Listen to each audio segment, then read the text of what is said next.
আসসালামু আলাইকুম। তারেক রহমান দেশে ফিরে এলে তাকে হত্যা করা হতে পারে। তার জীবনহানির আশঙ্কা তীব্র হচ্ছে। কেন তীব্র হচ্ছে? কারা তাকে হত্যা করবে? প্রিয় দর্শক, এর আগে আমি আপনাদের সামনে বলেছিলাম যে আরও 6 থেকে 7 মাস আগে বিএনপির কোনো শীর্ষ নেতা আমার সঙ্গে ব্যক্তিগত আলাপচারিতায় তিনি কেন দেশে ফিরছে না তার উত্তরে এমন আশঙ্কার কথাই জানিয়েছিলেন যে তাকে হত্যা করা হতে পারে। সেই বিষয়গুলোই এখন আন্তর্জাতিক বিভিন্ন গণমাধ্যমে নানান পর্যায়ে আলোচনার বিষয়বস্তু হিসেবে উঠে আসছে। লন্ডনে আমাদের প্রধান উপদেষ্টা ডক্টর মোহাম্মদ ইউনূস এবং তারেক রহমানের মধ্যে যে বৈঠক অনুষ্ঠিত হলো, মোটামুটি একটা স্বাভাবিক অবস্থায় পৌঁছেছে। তারেক রহমান দেশে ফিরে আসবেন, সেই জায়গা থেকে একটা কৌতূহল, উদ্দীপনা বিএনপি নেতাকর্মীদের মধ্যে কাজ করছে। আমাদের নিজস্ব বিভিন্ন গণমাধ্যমে তিনি দেশে ফিরে এসে কোথায় উঠবেন, কোন বাড়িতে থাকবেন, সেই বাড়িতে ধোয়া মোছা কাজ চলছে, প্রস্তুতি চলছে, সেখানে পুলিশি প্রহরা বসানো হয়েছে, নানান ধরনের খবর আসছে। কিন্তু আদৌ তিনি কবে ফিরবেন, আদৌ সেই বাড়িতে থাকবেন কিনা তা নিয়েও যথেষ্ট সন্দেহ রয়েছে। এখনও অনেক কিছু প্রশ্নবিদ্ধ।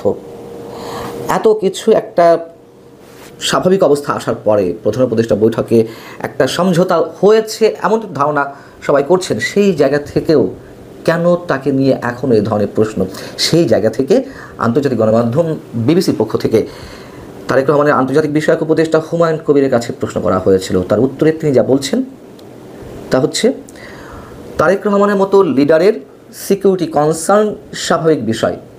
এটা এশিয়া মহাদেশের রাজনীতিতে নাথিং নিউ, নতুন কিছু নয়।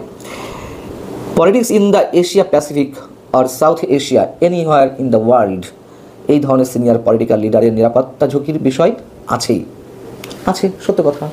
বাংলাদেশে বঙ্গবন্ধু থেকে শুরু করে সাবেক রাষ্ট্রপতি জিয়াউর রহমান, কিংবা ভারতে মহাত্মা গান্ধী, ইন্দিরা গান্ধী, রাহুল গান্ধী, শ্রীলঙ্কার প্রেমাদাসা, এবং পাকিস্তান তো রয়েছেই, এগুলো অস্বাভাবিক কিছু নয়। আওয়ামী লীগের সভানেত্রী শেখ হাসিনাকেও 18 থেকে 19 বারের জন্য তার উদ্দেশ্যে অনেকভাবে টার্গেট করা হয়েছিল, আক্রমণের শিকারও হয়েছেন। তার একটা বড় প্রমাণ তো 21শে আগস্ট। তো তারেক রহমানের ক্ষেত্রে হতে পারে, অস্বাভাবিক কিছু নয়।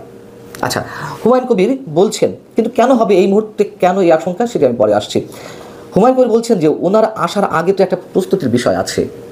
সরকারেরও একটা নিশ্চিত এনভায়রনমেন্ট ক্রিয়েট করতে হবে, একটা স্পেস ক্রিয়েট করতে হবে যেখানে পলিটিক্যাল লিডার্স আর সেফ, সিকিউরড।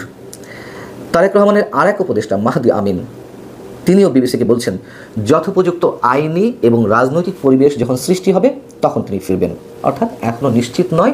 এবং তারেক রহমান দেশে ফেরার ক্ষেত্রে এর পেছনে 3টি বিষয় কাজ করছে। তারা দুজন যে কথাগুলো বললেন,